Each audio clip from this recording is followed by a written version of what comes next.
So I'm gonna review Gears of War 2 for the Xbox 360, and you know, I just want to talk about. I really don't care about third-person shooter games.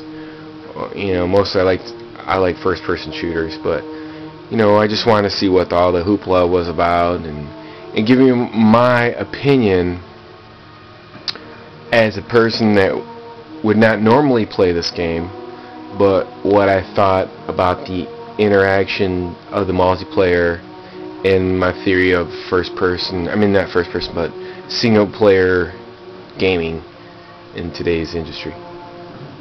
So anyways, you start with hit start button.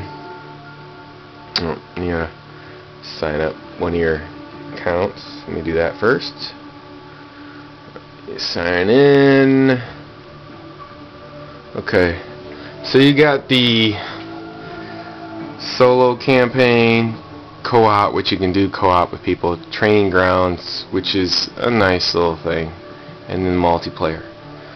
Well, mostly I just want to cover the multiplayer, and the multiplayer, you just hit the A button to get into multiplayer, and then you get this screen. Now the thing that I don't like about this system, and this is when I originally bought Gears of War, the original Gears of War. I'm just renting this one, but I didn't like the online multiplayer because it was too hard to get a game and there was a lot of lag. So here we come. I don't know, what is it? I don't know how many years later, and here's Gears of War 2. But to find a game, you go to Match, Xbox Live, and Playlist, Player's Choice, so you can get the easiest game. So you hit the A button, and it's searching. So it's reading skills of party members. So it's matching you with party people first of your skill, and then searching for teammates, and then connecting you to the match.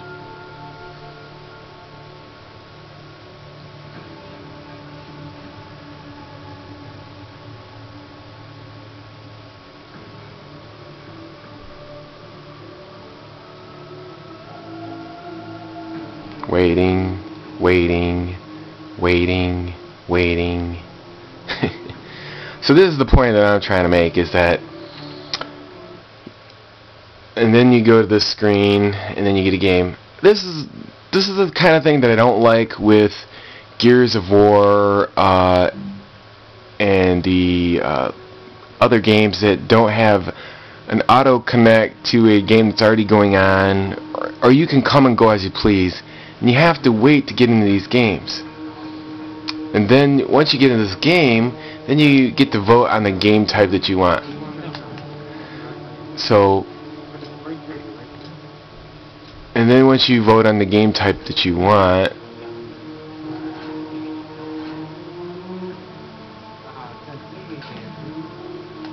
and so then you get to vote on the map selection. You can vote on the map selection.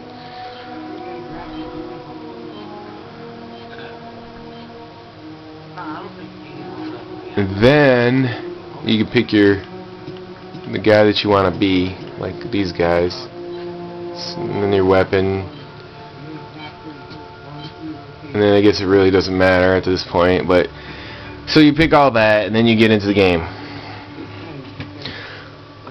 I don't like third person. It just takes so long to get a game in this particular interface, and I think it's just, you know, it's a waste of time. I don't like the way the setup is, and on top of that, I'm not saying that because I'm a first person shooter guy.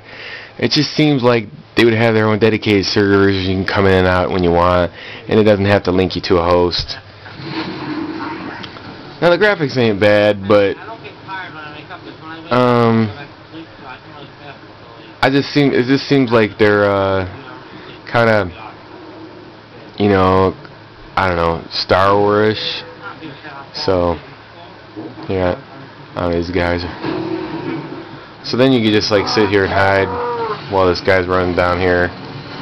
But overall, on this particular type of game, like the graphics. They're nice. I'm not a third-person shooter type guy, and I don't like the fact that you have to come in, you have to wait until the game is over to start a new game.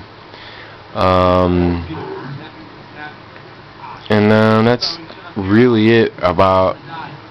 Oh, and then one other thing that I don't like about the game is the fact that the leaderboards, when you go to check the leaderboard is like old school, like 1988, where it's just points. So when you got points, it doesn't have kills or anything. It's not a very detailed leaderboard. You know, I thought it'd be better than that, but really, you know, it's not, and it's mostly on score, and then it's mostly driven by hype. So, to me, I mean, if you're not a third-person type of guy and you never played GRAW or those type of games, I wouldn't suggest it. I would mostly, if you're a first-person shooter, I would suggest just renting it like I did, and that's really all I could say about it.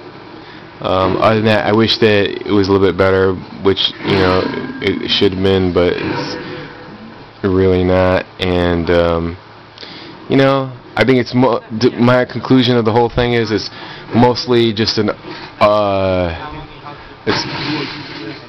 it's mostly my conclusion is it's mostly a I'm like watching the game, sorry about that. It's mostly hype driven by Microsoft, and a lot of people, you know, big bulky guys with, you know, with killing like you know, it takes a lot to kill people like Halo, a little bit slowed down with third person. You can't even jump. That's another thing I don't like about that.